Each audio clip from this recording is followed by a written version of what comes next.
Buenas tardes, padeleras y padeleros. Pues nada, vamos a iniciar nuestro directo. Muchas gracias por estar todos aquí. Eh, Os quería dar un tiempo para que la gente le vaya dando tiempo a conectarse y al doctor Herbert también, que tiene que aparecer por aquí. Hola a todos y todas. La idea es que tengamos un tiempo para hacer las preguntas y a medida que tengáis preguntas el doctor Herbert os las irá contestando, ¿vale? Entonces, lo que sí que os voy a decir es quién es el doctor Herbert y por qué hacemos este directo, ¿vale? El doctor Herbert es el que me operó a mí de la rodilla. Uno de los dos doctores, porque me operaron dos doctores. Yo me fui a operar al ICATME, que es el Institut Català de Medicina Esportiva, creo que son las iniciales. Entonces él y el doctor Torres son los que me operaron, ¿vale? Primero me hicieron una operación y después al cabo de 6 meses me hicieron la segunda operación, ¿vale? Entonces vamos a esperar a que el doctor se pueda conectar y a través de vuestras preguntas que ya nos habéis hecho llegar y algunas que entiendo que vais a querer hacerle hoy, lo que vamos a ir haciendo es que las vaya contestando, ¿vale? Me preguntáis si tengo ganas de pádel, la verdad es que sí, aunque esta situación de ahora que hay pues no nos lo permite, pero sí que me gustaría a ver, vamos a ver si puedo conectar al doctor, porque me dice que sí que está aquí, pero yo no lo veo. Un segundo que lo voy a avisar. A ver si lo podemos ver y os lo puedo agregar. Entonces, sí que es verdad que por la situación que tenemos actual, pues no se puede jugar. Y yo sí que tengo muchísimas ganas y justo hice mi primera pachanga cuando creo que fue el domingo día 8 el Día de la Mujer. Fue el día que hice mi primera pachanga después de un año y medio y fue cuando justo saltó el estado de alarma y no hubo manera, ¿no?, de poder continuar vale, mirar, ya tenemos al doctor, lo vamos a añadir. Estamos esperando a que entre. A ver, está conectando. ¡Ah, aquí lo tenemos! Hola, ¿qué tal, Gala? ¿Cómo estamos? Buenas tardes. Pues mira, os presento al doctor Herbert, que aquí lo tenéis en primera línea. Él es uno de los doctores que os decía que me operó. Es un traumatólogo que está especializado en rodilla y sobre todo una cosa que yo quiero destacar y que es importante es que es en tema deportivo, ¿vale? Sobre todo aquellas personas que estéis buscando a alguien o tengáis lesiones, pero os guste el deporte, no es lo mismo que os opere un doctor que no está especializado en temas deportivos que un doctor que sí, ¿no? Pablo, ¿cómo lo explicarías esto?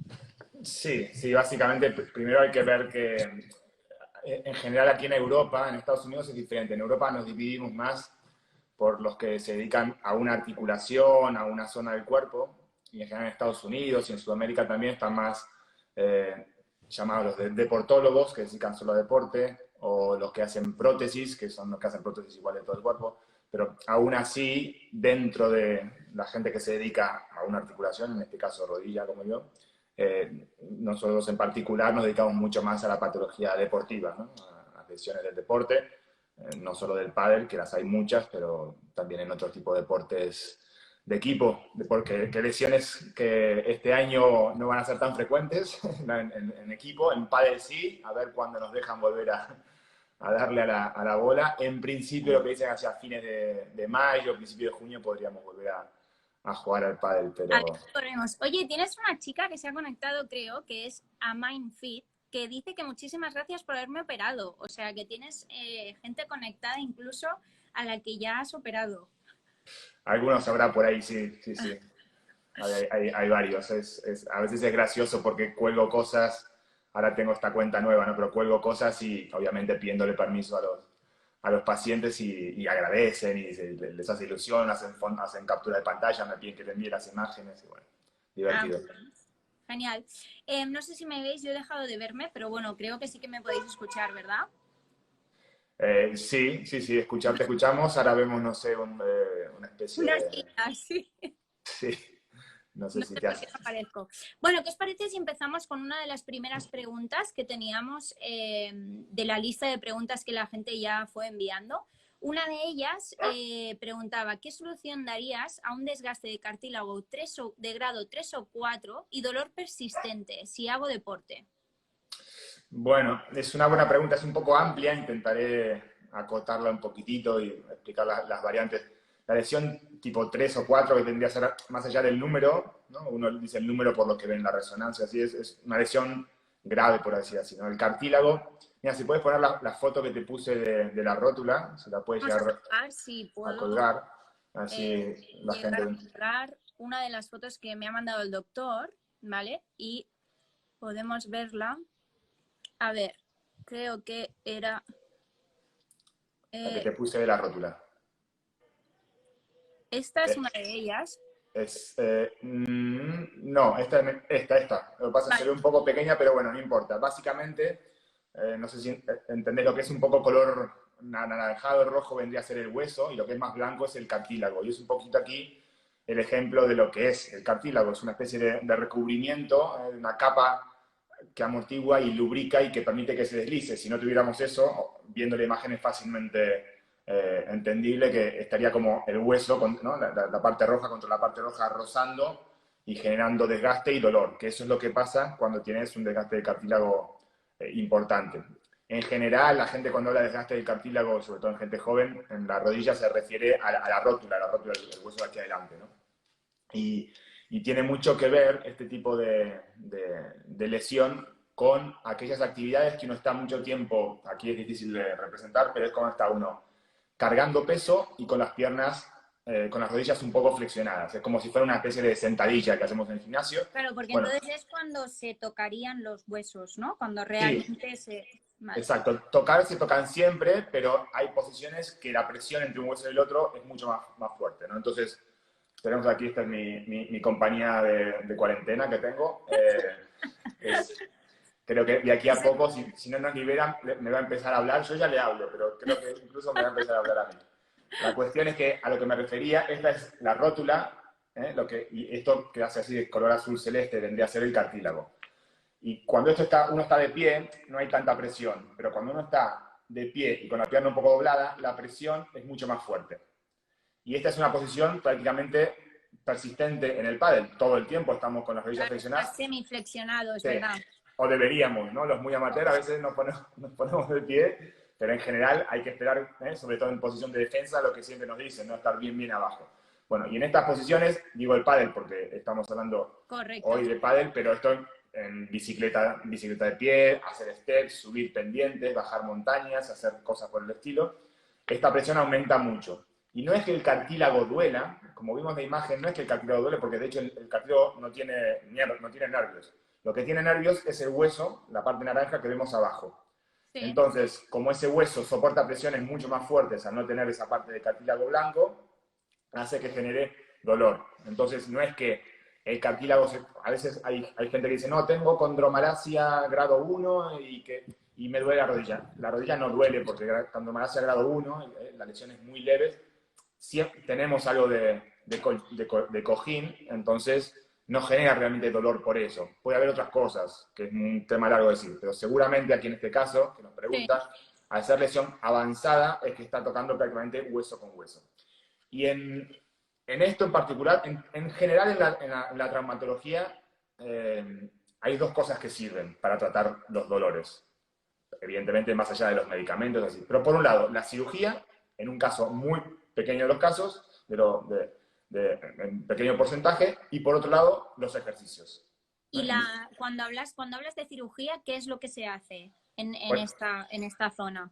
por eso te decía, por un lado, casi siempre esto mejora con ejercicios, unos ejercicios muy determinados, muy específicos, que luego les daré, si quieren, en mi página web, hay una zona donde se explica los ejercicios para realizar, o evidentemente si van a un sitio de rehabilitación. Y desde el punto de vista de la cirugía, se pueden hacer muchas cosas. Lo que hay que correctamente hacer es, además de una resonancia, hacer diferentes pruebas para ver no solamente cómo está el cartílago, sino por qué el cartílago llegó a ese estado, porque tampoco es normal que en gente joven se desgaste mucho. Entonces, muchas veces la rótula vendría a ser, aquí si volvemos, es como una especie de vagón de tren y abajo tenemos todo este camino que vendría a ser las vías del tren. Sí. Muchas veces el problema es que estas vías están un poquito torcidas, y al estar un poco torcidas, el vagón va muy sobre un costado y se rasca y va gastándose. Entonces, si yo después hago una cirugía para tratar el cartílago, pero no tratamos el problema de las vías del tren, prácticamente seguirá, ¿no? va a pasar lo mismo. Tener el mismo, vale, perfecto. Exactamente. E incluso, a veces, ni siquiera hace falta tocar el cartílago, porque corrigiendo las vías del tren, ya la rótula lo agradece. Claro. Es un capítulo muy grande, pero bueno, he operado muchísimos pacientes deportistas profesionales con problemas de rótula y se solucionan en la gran mayoría de los casos, ¿no? También es cierto que si comparas la rótula con el resto de la rodilla, es la que es más difícil recuperar, porque tiene mucha relación con la musculatura. Tú ya bien has visto lo que te ha pasado cuando te hicimos la cirugía en la rodilla. Correcto, perdiste toda la musculatura. Al perder toda la musculatura, te empieza a doler todo. Entonces, este hueso precisamente se encuentra dentro de la musculatura. Claro. Y al estar dentro de la musculatura es muy susceptible de doler por falta de musculatura. Entonces, como un círculo vicioso. Entonces, hasta que no se recupera la musculatura, muy complicado de resolver. Un punto clave para evitar dolores de rodilla y para que las lesiones de rodilla vayan a más es siempre tener todo lo que es alrededor de la articulación muy musculado y muy fuerte, ¿no? A nivel muscular. Sí, te corrijo una pequeña cosita. Y tanto, siempre, claro. Sí, la típica creencia es que ahora en la rodilla, pero si no en el tobillo, en el hombro, lo que sea, siempre decimos hay que tener la musculatura de alrededor de esa zona musculada. Y ese es un error muy frecuente, sobre todo en lo que llamamos extremidad inferior, la parte baja del cuerpo, porque no podemos pensar que es solamente un piso del edificio, sino que es todo el edificio. Si nosotros tenemos un problema de la rótula o de la rodilla y nos centramos en trabajar el típico cuádriceps, y la gente dice cuádriceps, y no entrenamos isquiotibiales, gemelos, y sobre todo el piso de arriba, la cadera y el core la gente en general lo trabaja un poco más, abdominales, lumbares. Sí, es verdad. Pero la cadera es la gran olvidada. Y sobre todo en chicos. En chicas un poco más se trabaja porque es la zona de glúteos, la zona de abductores, pero es una gran zona olvidada. Y el problema es que si tenemos un mal sostén desde la cadera, hace que, por ejemplo, esto en vez de tener esta posición, tiene esta posición. Ah, vale. Cuando tenemos débil la musculatura de la cadera, en vez de estar recto, esto está así, para afuera.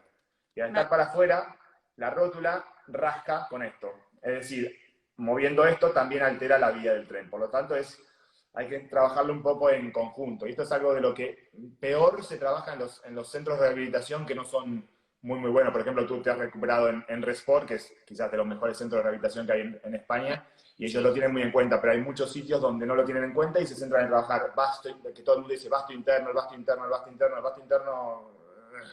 Es una cosa más. Claro. Es una cosa más. Claro. Vale, vamos con otra pregunta. Nos decían, ¿es normal que la rodilla se haya hinchado un año después de la operación del ECA? Sí, es una muy buena pregunta. Normalmente, cuando una articulación está hinchada, muy contenta no está. Vale. Habría que ver si también se le hinchaba antes de la cirugía. Habría que ver qué hicieron en la cirugía además del LCA. Habría que ver si no se hizo otra lesión después de esa cirugía, pero a resumidas cuentas, y seguramente a lo que va la pregunta, normal no es.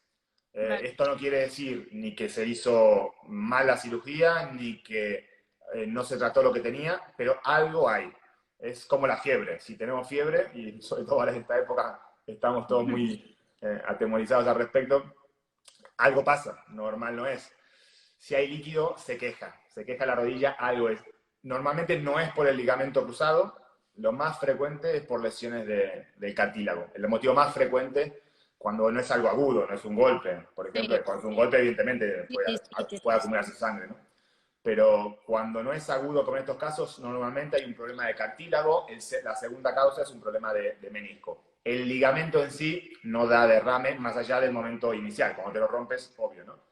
Pero una vez el ligamento ya está cicatrizado o luego de operar, que igual puedes ir a derrame el ligamento 1, 2, 3 meses, si lleva un año de la cirugía, algo hay. Yo en ese caso, evidentemente, hay que valorar cada uno en particular.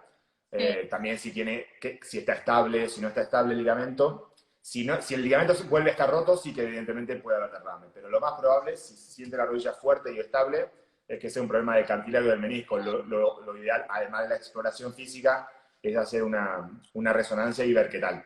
A un año, insisto, debería ya estar la rodilla, como llamamos, seca, fría.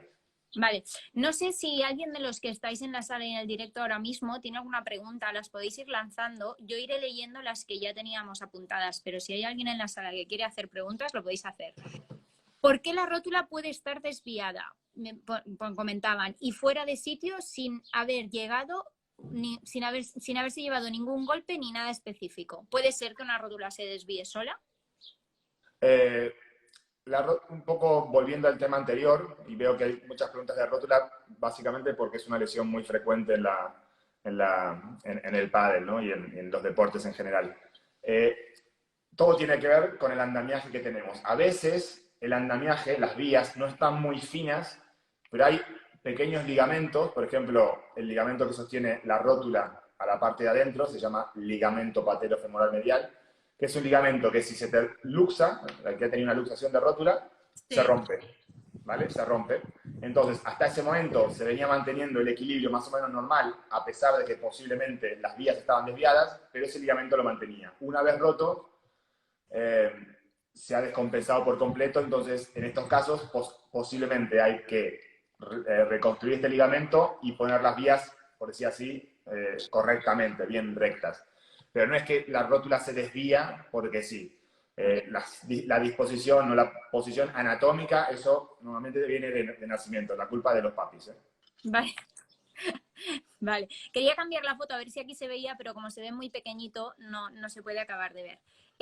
Hay una persona aquí en el chat que te dice: saludos Pablo, a un jugador amateur de pádel con lesión de LCA, ¿le pondrías por sistema refuerzo extraarticular, tendonesis lateral? Que entiendo que esto es lo que a mí me hiciste, ¿no? Aquí sí. Vale. Sí. Y después añade: ¿y para cuándo jugamos ese partido pendiente? Mójate en público. Bueno, sinceramente ahora me abren, yo creo, una piscina vacía y juego un partido de pádel en una piscina vacía. Da igual, en cualquier sitio, cuando quiera, cuando nos dejen jugar de nuevo, que estamos desesperados por volver por sacarnos el mono del pádel. Encantado, no hay ningún problema. No sé quién es porque no me sale el nombre. Pero Se bueno. llama Alex.Kineosteo. Bueno, sí, Alex es también un fisioterapeuta extraordinario, me lleva un montón de mis pacientes, la mayoría de ellos deportistas también, que trabaja enfrente de Zeus, tiene un centro de rehabilitación estupendo y tenemos, siempre nos hacemos un poquito de vacile con el padre. Yo le digo que tiene que practicar un poco para jugar conmigo, en broma, porque tampoco mi nivel es muy bueno. Pero Alex, sí, tiene muchos de mis pacientes. Y hace una pregunta muy, muy buena, es un tema muy actual, es muy técnico, intentaré un poco simplificarlo, pero es muy actual en los médicos de rodilla, ¿no? Que es lo que se llama tenodesis anterolateral. No importa el nombre, olvidados de ello, pero básicamente, mira, si puedes poner la del ligamento cruzado anterior. Espera. Esa, menisco.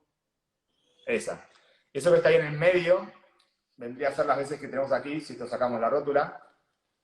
No sé si se ve aquí. Esto vendría a ser... Bien. Vale, entonces ahí arriba lo que se ve redondo vendría a ser también el cóndilo, y lo que se ve blanco vendría a ser esto aquí, que es el ligamento cruzado anterior. Que el ligamento lo que evita es que la tibia se vaya para adelante y que rote, y que gire. El problema es estas dos funciones que tiene. La principal, a pesar de que la gente cree ligamento cruzado anterior es que no se vaya la rodilla para adelante, eso es un mecanismo que es difícil de encontrar en el día a día, un movimiento que la rodilla se vaya para adelante. En cambio, cuando vamos caminando y giramos, si no tenemos una buena estabilidad rotatoria, la rodilla va a fallar. Por ejemplo, podríamos tener anterior y posterior súper estable, pero que gire mucho para aquí. Vale. Y aquí el paciente se va a quejar. En cambio, si tú tienes una estabilidad rotacional perfecta y el anteroposterior se mueve, el paciente no se va a quejar. Por lo tanto, es más importante lo rotatorio que lo anteroposterior. Vale. Dicho todo esto, se ha visto que muchas veces, sobre todo en deportistas relativamente jóvenes y que hacen deporte de impacto y de giro, de pivotaje, como puede ser el pádel en nuestro caso, sobre todo el pádel amateur, porque lesiones de ligamento cruzado en deportistas profesionales, en pádel profesionales es más difícil. Claro. Pero en deportista amateur, por malos giros, sí. Si tuviésemos las rodillas flexionadas no pasa tanto, pero al caer con las rodillas rectas se pasa. eh, sucede que el ligamento cruzado anterior puede ser insuficiente para restituir, para volver a tener, exacto. En realidad es suficiente en condiciones normales, pero al hacer una cirugía, nunca el ligamento que ponemos es igual que el que teníamos, evidentemente.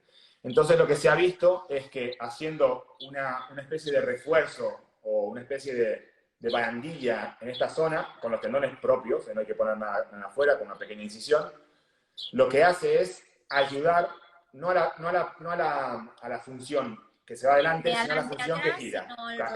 Exacto. Esta función que está así. Entonces, esto no permite que gire. Permite que vaya para adelante, pero no que gire.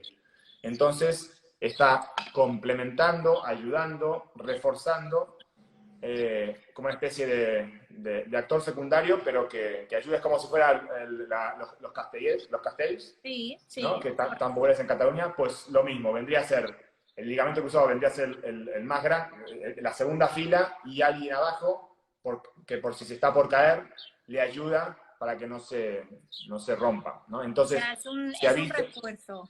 Es un refuerzo. Entonces se ha visto que haciendo este refuerzo no solamente mejora este control, sino que además la posibilidad que se te vuelva a romper el ligamento, que es una posibilidad más o menos 5, 6, 7%, incluso en gente muy joven que hace deporte de fútbol y de vóley puede llegar a romperse hasta un 15, 20%, con esto se baja a la mitad.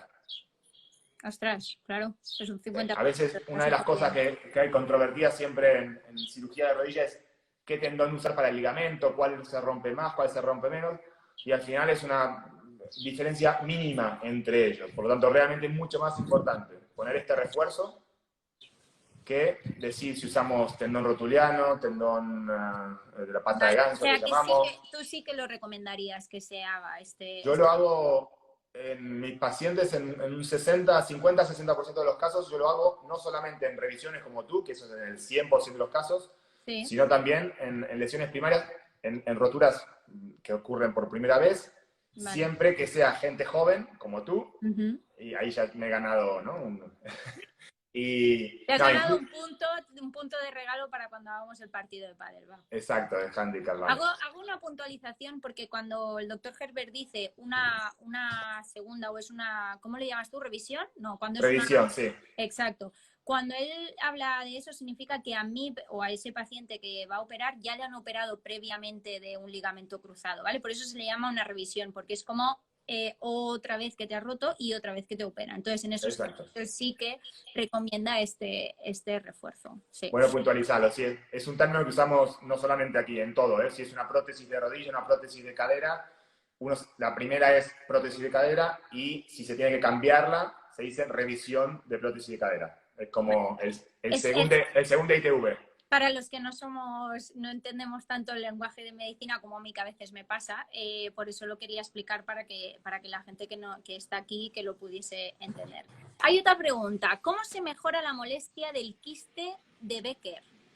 Quiste de Becker.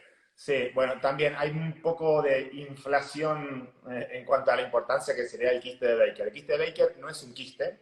¿Un quiste qué es? Un quiste es un tumor, aunque suene feo, es un tumor. Tumor no tiene que el mundo pensar que es cáncer, ¿no? Un tumor es un bulto, por decir así, ¿no? Yo tuve un quiste, de hecho, en la rodilla. La primera vez cuando sí, me operasteis tenía uno y sí, lo que hicisteis fue removerlo y poner más hueso. Más hueso, sí. En este caso está el quiste, pero el quiste propiamente dicho es un bulto, un tumor que tiene una envoltura, como si fuera una bombilla, y adentro normalmente tiene quiste, tiene líquido, tiene tejido blando, lo que sea, ¿no? Eso sería. Pero tiene una pared determinada. Pero aquí lo que sucede en el quiste de Becker es que a través de estas estructuras, que está aquí, esta es la parte posterior de la rodilla, estos son los meniscos, normalmente se establece, aquí no lo tenemos, pero hay varias estructuras musculares, evidentemente, ¿no? Entonces lo que sucede, por un mecanismo de válvula, líquido que se produce dentro de la rodilla, sale en dirección hacia atrás, pero como es una válvula, solo permite que salga, pero no permite que vuelva. Vale. Entonces se acumula,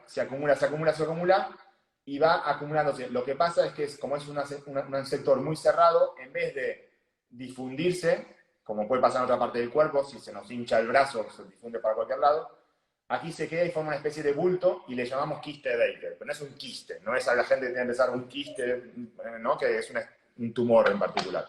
Ajá. O sea, en resumidas cuentas, es una expresión, es el resultado de algo que nos pasa en la rodilla. ¿Y Por lo tanto, cómo se salvo en puede los casos, mejorar?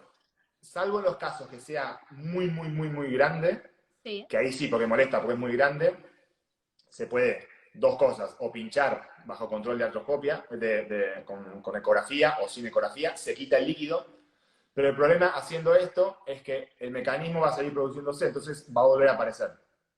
Que tú lo cures sacándole el líquido con un pinchazo y ya se vaya, casi nunca sucede. Es un arreglo momentáneo, por ejemplo, si estás con mucha molestia o dolor, o tienes que jugar un partido, tienes que hacer un viaje, lo puedes hacer para que se cambie la rodilla. Pero el mecanismo este de producción de líquido en esa dirección va a continuar. Por lo tanto, ahí hay dos cosas para hacer. Por un lado, en casos muy, muy, muy, muy, muy concretos, se opera. O se opera por artroscopia, o la mayoría de veces, si es muy grande, hay que operar por atrás. En este caso, como sacas toda la pared, ahí sí, por más que no arregle lo de la rodilla, al no haber pared, el líquido se va a producir, pero se va a difundir, no se va a volver a No va producir. a poder producir. Ujú. Sí. Pero yendo a lo más frecuente que la gente tiene, quiste de Baker, claro, quiste de Baker normalmente lo diagnostican con una resonancia. Y el quiste de Baker puede ser un granito de arroz así, Sí, o claro. una patata. Entonces hay que valorar un poquito de qué estamos hablando. Normalmente, si uno le duele o le molesta, ahí mucho más no hay que hacer desde el punto de vista, si no hacer nada de meter agujas, de operar, poner hielo antiinflamatorio y reposo, que es el remedio habitual para cualquier dolor o cualquier inflamación. Si no, va a necesitar de algún tipo de reparación. Como he comentado, normalmente tiene un origen en la rodilla, muchas veces la mayoría es por una rotura de menisco. Entonces, el menisco genera líquido Vale. y al Que generar se líquido se va desplaza para hacia atrás. atrás.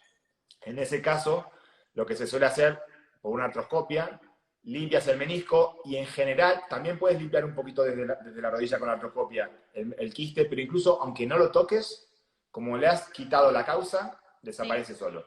Vale, ok. Vale, perfecto. Sigamos con la siguiente pregunta. Esther Más de Filión nos pregunta, ¿qué posibilidades hay de volver a correr después de un injerto de menisco y cartílago fresco, teniendo en cuenta que antes de la operación no había dolor? Voy a contestar algo en inglés muy cortito porque hay uno de los que está siguiendo el directo que pide en inglés. Le voy a explicar que la estamos haciendo en castellano. Ah, perfecto, Okay. sí. Hi, Pranav. Thank you for joining us. This live video is going to be only in Spanish because most of the people are following Gala, so I had to do it in Spanish. I'm so sorry. In the following month, in the following weeks, I will do some Instagram live also in English to explain more specific and specific injuries in the knee regarding treatments and all of the stuff that we usually treat in my account. Okay, I'm so sorry. Somos muy internacionales. Sí, no, lo que sucede es que mi cuenta, esta que tengo de Dr. Herbert, la mayoría hay gente es internacional y hay médicos, fisioterapeutas y incluso psicólogos deportivos de todo el mundo y Claro. ahí hablo los dos idiomas o posteo los dos idiomas para que lo entiendan. Aquí un poco complicado. Ya haremos La hacemos en inglés. otro en inglés. La pregunta que me hacías creo que era del trasplante de cartílago. Sí. Nos preguntaba qué posibilidades hay de volver a correr después de un injerto de menisco y cartílago fresco, teniendo en cuenta que antes de la operación no había dolor. Si antes de la operación no había dolor, no sé por qué se operó. Eso no lo sé. Esther, si estás aquí, puedes decirnos por qué te operaste. A ver si nos contesta. Pero ¿crees que habría posibilidades igualmente? Sí, Esther, creo que es. ¿Qué Esther es? ¿Dice el apellido? Esther Más de Filiol. Ah, vale. Esther Madefiliol es una paciente que operé yo, pero es un caso diferente, es un caso que es mucho más complejo que ese. Ella era triatlonista y tenía un problema de derrame constante, la rodilla continuamente hinchada y se operó, por decir así, por otro motivo, no por dolor. Normalmente operamos por dolor. Vale. Y respecto de si puede volver a correr o no, depende de cada caso. Eso, evidentemente, ya con Esther lo discutiremos en la consulta porque le he operado hace relativamente poco. Ah, No sé si 6 meses o incluso menos.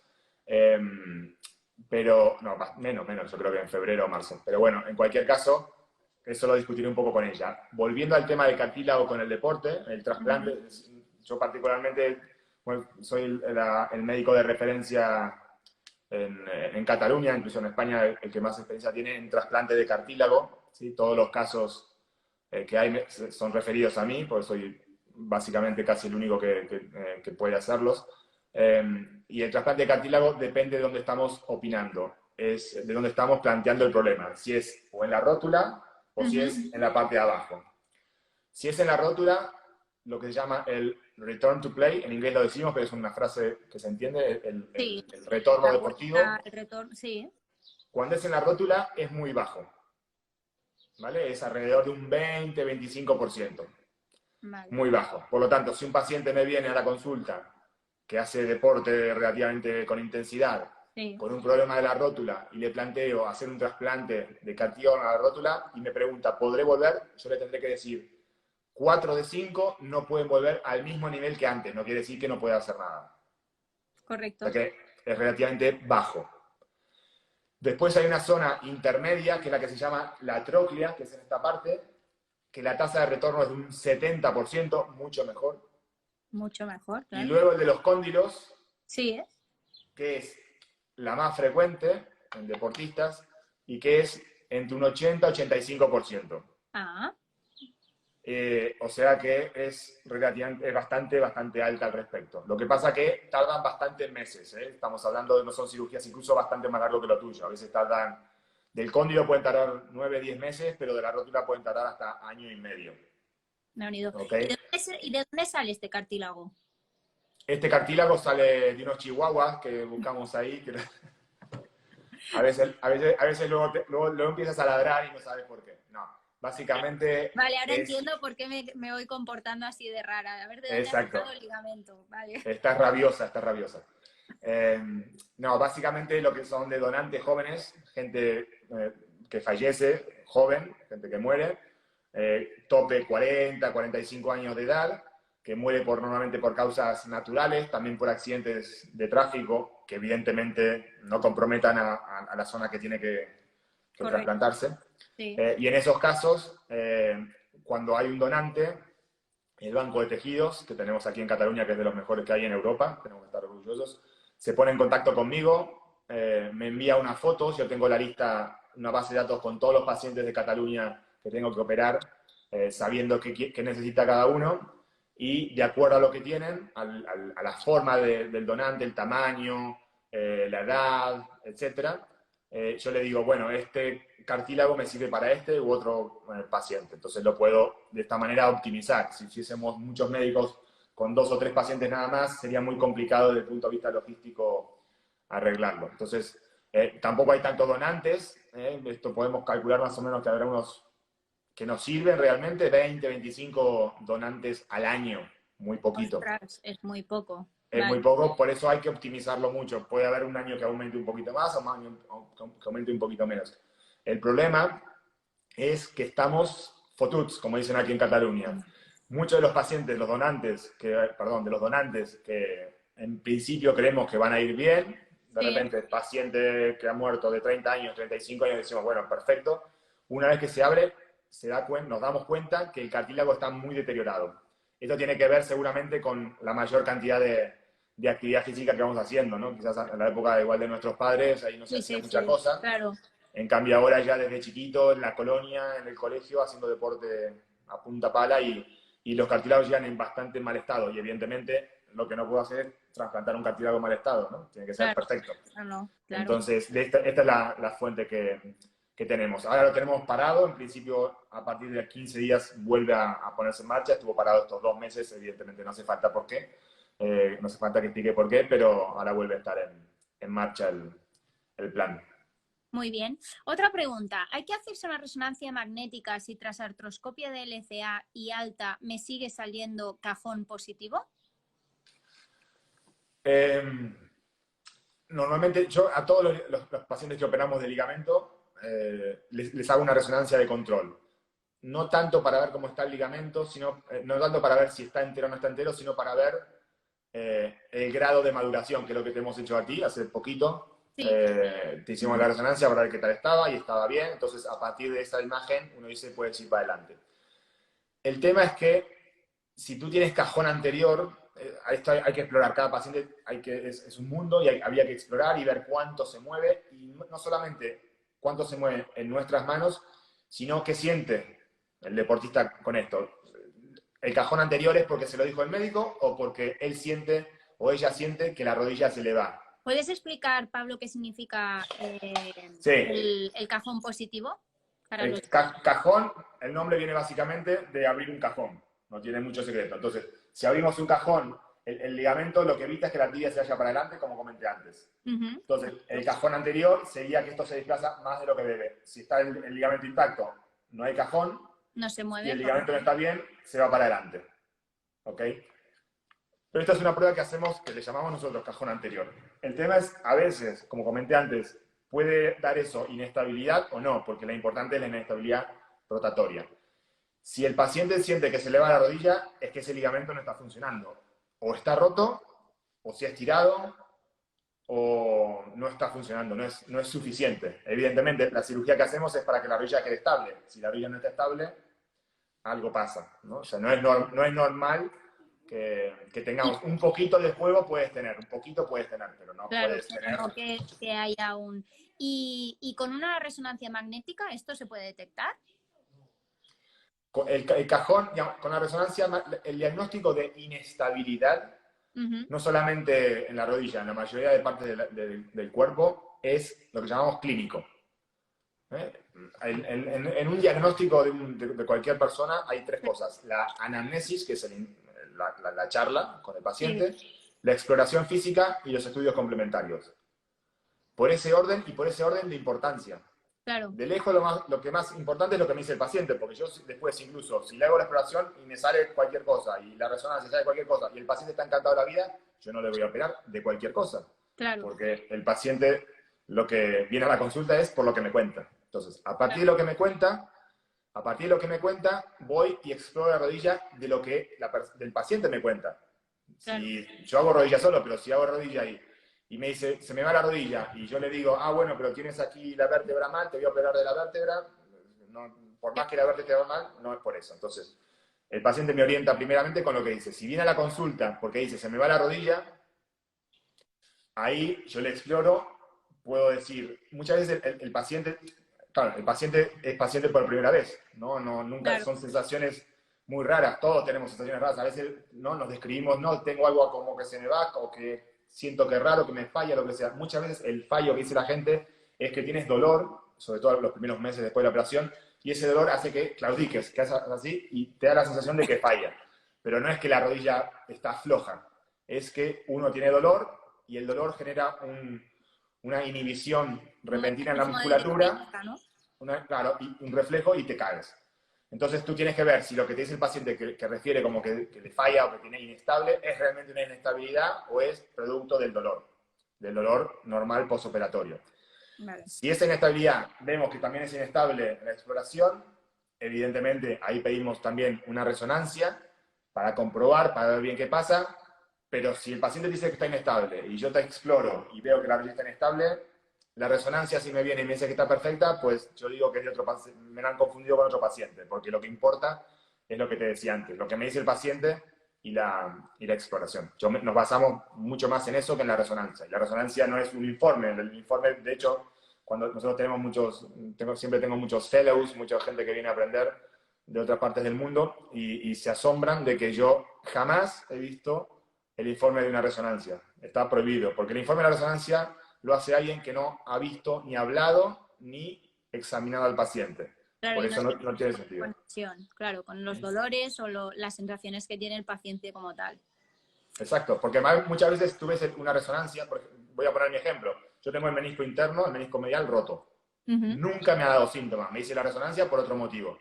Claro, si tú vienes y le dices, bueno, me duele la rodilla, y vienes con el informe y veo menisco roto, pues muchos casos, Vas a y acaban asociar operando el menisco roto, y el menisco no no es el es causante del está problema. dando el dolor. Vale, Sí. tenemos otra pregunta. ¿Cruje la rodilla sin dolor? ¿Es bueno?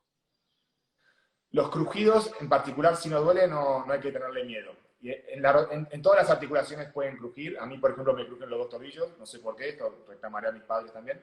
Pero en la rodilla, básicamente, es muy frecuente en relación con la rótula. Vale. ¿Vale? La rótula suele crujir bastante. En post-operados, los que operamos, mucho, pero incluso también en gente que nunca está operada, le cruje mucho la rodilla. Y el problema con eso es que una vez que detectamos ese crujido, y esto es cierto, ¿eh? Estamos mucho más atentos al crujido y pensamos que cruje más de lo que cruje. Claro. Esto es lo mismo, no pienses en un, no sé, en un submarino azul, y Y no submarino azul, dejarle. ¿no? Correcto. Pues lo mismo, pero en principio si hay crujido sin dolor no pasa nada. Claro. Si el crujido también genera dolor, ahí ya es otro Entonces cantar. ya habría que mirarlo. Perfecto. Otra pregunta. Un tendón de Aquiles que se cortó y se operó y quedó perfecto. ¿Puede volver a cortarse? Un tendón de Aquiles, para que se rompa, tiene que estar enfermo. No hay ningún tendón de Aquiles sano que se rompa, salvo que con un cuchillo, evidentemente, pero estamos hablando de lesiones Agente deportivas. externo, claro. Sí. Por lo tanto, siempre está fotute, está en mal estado. Pueden ser diferentes causas, normalmente son mecánicas, incluso algunos medicamentos alteran el tendón, alguna gente que se ha infiltrado, el tendón está siempre dañado. Evidentemente, si lo reparamos, tanto la rotura del tendón de Aquiles se puede tratar sin cirugía o con cirugía. La mayoría de veces en gente deportista se trata con cirugía.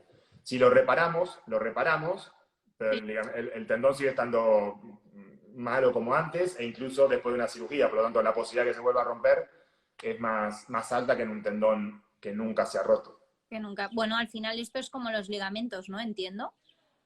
Sí, lo que pasa que en ligamentos, en el ligamento cruzado anterior no reparas, lo reemplazas, lo Bueno, es verdad, reconstruyes. claro, claro. Exacto, tú coges un tendón y lo reemplazas por completo. En el tendón de Aquiles, normalmente lo que haces es repararlo. El ligamento cruzado anterior, la capacidad de reparación es muy baja. Muy bajo. Hay algunos casos que se pueden reparar, pero son muy poquitos. Perfecto. Otra pregunta. Tras operación LCA, 23 del 5 del 2019, me suena siempre clonk al estirar de 10 grados a 0 grados. Esto tiene que ver un poco con la pregunta que nos han hecho antes, ¿no? Porque entiendo que el clonk es este crujir, ¿no? O este ruido, este salto, ¿no? De la rótula. Bueno, una cosa es crujido. El clonk este puede ser cualquier cosa. Puede ser la rótula, puede ser lo que llamamos el cíclope, que es una especie de cicatriz delante del ligamento. Puede ser una rotura del menisco. Puede ser un menisco hipermóvil que le llamamos que sea normal. Puede ser cualquier cosa. Es muy difícil determinarlo solamente por eso. O sea que Por una pregunta. y es muy, muy molesto. Sí, porque tiene que ver con el tema de los grados, de 10 grados a 0, que comenta él. Bueno, dependiendo de los grados en que se te produce, pueden ser diferentes causas, eso Vale. sí que es claro, ¿no? Okay. Por eso digo, los últimos grados de extensión pueden ser más estas causas. Por ejemplo, un menisco que está, por ejemplo, aquí está el menisco, Sí. entonces al estirarse el clock puede ser que esté un poco suelto y haga el clock, o puede ser sencillamente la rótula, puede ser algo normal, no hay que alarmarse. Pero volvemos a lo que decías tú antes, ¿no? Que cuando no hay dolor no hay que alarmarse, aunque haya algún clonk o clic o pete o lo que sea, pero siempre que no haya dolor lo podemos dejar y no hacernos una película, ¿no? Anda, como suena, quiere decir que, ¿no? No pain, no gain. Pero bueno, también hay que tener en cuenta que en deportistas siempre hay dolores, siempre. Claro. Y a veces a mí me preguntan, ¿este dolor por qué viene? Y ojalá tuviésemos respuesta para todos, porque yo tengo dolores. También yo hago 2-3 horas de deporte al día, o sea, tengo dolores en deporte casi todos los días, alguna molestia, dolor, puede llegar a tener. Entonces, no hay que alarmarse por el dolor en sí, el dolor hay que aceptar y convivirlo. El problema es cuando es un dolor que ya vemos que ya no es normal, que dura muchos días, que incapacita, que no nos deja hacer alguna actividad, alguna postura, al smash, a lo que sea, que hay una posición que ya no nos deja hacer. Ahí ya tenemos que igual plantearnos que igual hay que echarle una mirada, pero un poco de dolor casi siempre. Ya te digo, en deportistas amateur, claro, pero en deportistas profesionales es raro el día que no tengan un dolor, porque Claro. el deporte es machacón con el cuerpo, eso está claro. Claro, y relacionado con esto, también nos preguntaban si hay algún tipo de suplementación alimentaria, ¿no? Que mucha gente, pues, tómate cartílago, tómate tal, tómate... Eh, Que Mira, todo esto, ¿qué tienes? ¿Cuál es tu opinión? bueno, mi opinión no es opinión. Yo creo que y perdona por ser tan terminante y taxativo en esto. El tema es, los médicos nos tenemos que basar no por opiniones, por eso hablaba en estos términos. Nos tenemos que basar un poco por la evidencia. Ahora tenemos el coronavirus y la gente dice, bueno, toma este medicamento, por ejemplo, la hidroxicloroquina. Todo el mundo estaba diciendo tomarla, ¿no? Porque va bien. Ahora se ha visto, después de que estaban recomendando, en este caso por una emergencia de vida o muerte, pero se ha Sí, visto que no sirve, ¿no? Ahora se ha determinado que no tiene ninguna evidencia de que sirva para nada. Entonces, en medicina, en principio, lo que hay que hacer es eso, más que decir, bueno, tómate esto, creo esto, sino es hacer estudios y ver qué sirve y qué no sirve. A nivel del cartílago, el cartílago es la enfermedad más frecuente que hay en el cuerpo humano. O sea, porque todo el mundo tiene problema de cartílago. El 100% de la población en algún momento de la vida va a tener problema de cartílago. Entonces, la empresa, la compañía que descubra el tratamiento, la cura del cartílago, se forra mucho más que con la vacuna del coronavirus, te lo digo yo. Claro, entonces en estos hay muchos lobbies, mucha información, mucha empuje de la industria, de la farma y de la industria en general, para sí, sacar productos para el cartílago. Pero evidencia de que sirvan para algo, muy poquitos casos. Y la evidencia que hay que sirve es en general para artrosis en gente mayor. vale. Para deportistas, no hay evidencia ni que los protectores de cartílago, los Sí, condroprotectores que se les llaman, o incluso sí, las infiltraciones, PRP, cosas por el estilo, no hacen nada con el cartílago. Como mucho, lo que hacen es ser un poquito antiinflamatorios, mejorar las molestias, el dolor, que a veces no es despreciable, no estoy diciendo que no hay que claro, hacerlo, pero el que lo toma o el que lo usa tiene que saber qué es eso, que no le está regenerando el cartílago, que no le vendan la moto, que no se deje el sueldo en regeneradores de cartílago que no regeneran. Sí, posiblemente, a veces, o cualquiera de nosotros, si tienes un problema de cartílago y te dicen, bueno, mejoras un poquito el dolor, pues vale la pena, aunque el cartílago siga dañado. Pero hay que tener un poquito las ideas claras, porque sabiendo eso, si tú crees que regenera el cartílago, pagas lo que sea, y esto claro, es así. Si claro. tú sabes que es solamente un poco de calma o de mejoría sintomática del dolor, hombre, tú pagas, pero no tanto, porque al final sabes que la enfermedad queda. Entonces, es importante tener un poquito esas ideas claras. Bueno, yo lo que he aprendido también bajo mi experiencia con el tema de la rodilla es que uno de los mejores antiinflamatorios es el hielo, porque muchas veces, muchísimas veces, cuando he tenido dolores o demás, desde Resport siempre me lo habían dicho, hielo y 2 y 3 veces al día sin problema, que más vale abusar del hielo que no ponérselo. Y al final es una cosa que todos tenemos a mano y que yo creo que es algo que sí que quizá no le damos la importancia, ¿no? Pero yo he descubierto que usando el hielo muchos de mis dolores se han ido mermando y demás. Bueno, el problema del hielo es que no tiene ninguna compañía que lo promocione, porque es gratis, ¿no? O como mucho el paqui de la vuelta que nos vende el hielo. Pero normalmente el paciente me dice, ¿qué crema me puedo poner? Yo le digo, mira, la crema para los pasteles, la pomada para los zapatos. Lo que te sirve realmente es el hielo. Porque las pomadas y las cremas es que el producto que dicen tener no se absorbe. O sea, llega a 0,2 micrones de la profundidad de la piel. Entonces no llega al lugar donde genera el dolor. O sea, no sirve para nada. Lo que pasa es que a veces uno se masajea, da un poquito de calor, entonces da la sensación de que te calma. El hielo, en cambio, es un analgésico bastante más potente. Aún así, tampoco hay mucha evidencia científica de que el hielo, cómo aplicar el hielo. Ya. Algunos te dicen 15 minutos cada 2 horas, cada media hora, pero hay dos cosas a favor del hielo. Una es que calma el dolor seguro, deshincha seguro, aunque de una forma evidentemente muy localizada, y que es casi gratis, ¿no? Entonces, ante la falta de evidencia rotunda, si es algo que tenemos a nuestro alcance, tiene mucho Claro, más es más fácil sentido. ponértelo que Sí. no ponértelo, está claro. Exacto. Lo que va muy bien, que se está poniendo un poquito así también de moda en deportistas profesionales, pero también amateur, es la presión con frío. Es Vale. decir, por ejemplo, la presoterapia, que tú también usas mucho, que Correcto, sí, sí, una es pasada. espectacular, combinado con hielo o con frío, es extraordinario. Nosotros en todos los pacientes que se operan, que operamos, se los ofrecemos y la diferencia es abismal, porque la compresión fría es mucho mejor que el frío o la compresión de forma aislada. Y una pregunta también relacionada con el frío y el tema del calor. ¿Cuándo es recomendable usar calor y cuándo es recomendable usar frío, ¿no? Porque muchas veces hay pues cremas estas de frío, de calor, no sabes cuándo te pones hielo o cuándo te tienes que poner la esterilla caliente. O sea, cuál Sí. es la dinámica que hay que utilizar? Bueno, un poco aquí también respondiendo tenemos a un médico del deporte, el doctor Campos, que dice que también no me olvide decir que el hielo es muy importante para el gin tonic, pero bueno, es siempre. Por lo tanto, y también haciendo acotación a esta pequeña morada, ante la duda, hielo. Vale. Ante la duda, hielo.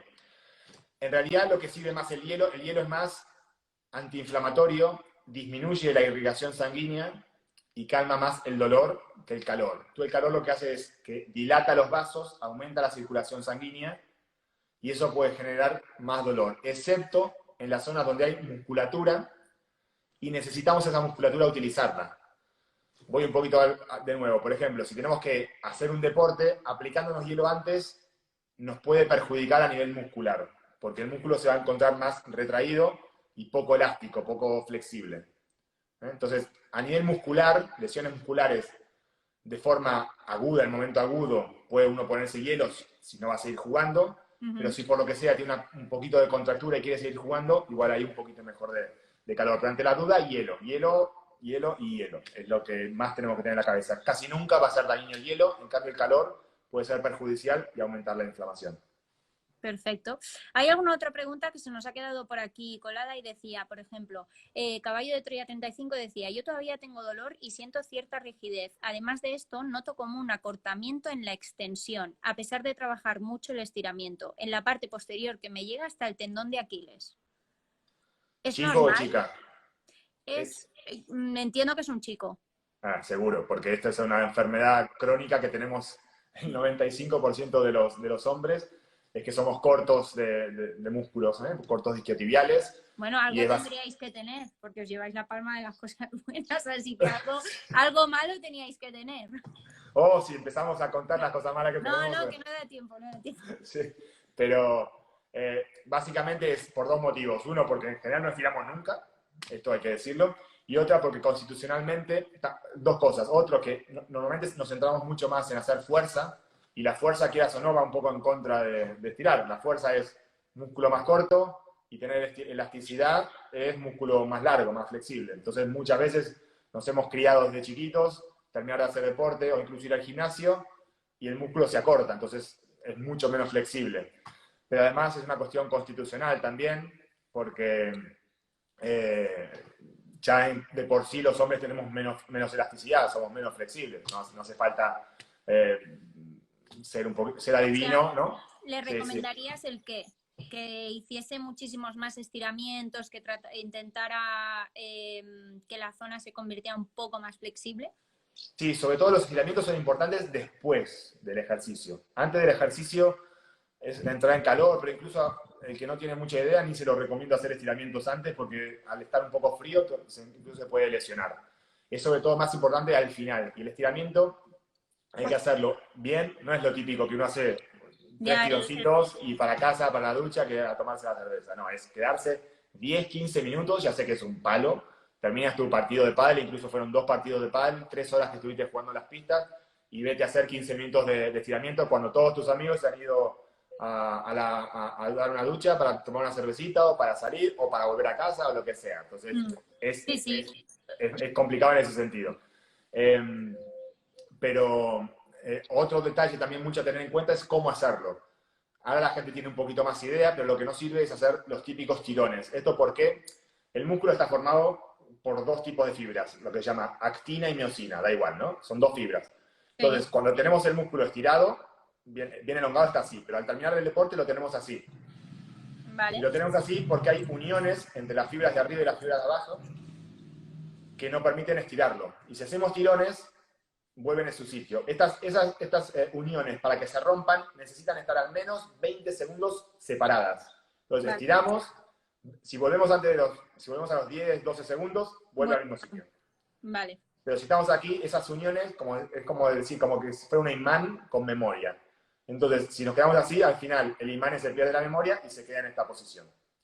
Luego hay algunos tipos de ejercicios. Yo no soy, evidentemente, fisioterapeuta, soy más cirujano que otra cosa, pero también hay lo que se llaman ahora estiramientos activos, que Sí, se pueden hacer mientras tú contraes el músculo, estiras. Que si lo sabes hacer, si los aprendes, son muy útiles por dos motivos. Uno, porque son muy eficaces, y otro, porque llevan muy poquito tiempo y en esta vorágine de vida que tenemos, siempre se valora, pero hay que saber hacerlo, no son tan fáciles de hacer. Y además cansan más, a pesar de que son menos minutos, es muy intenso, porque tienes que estirar.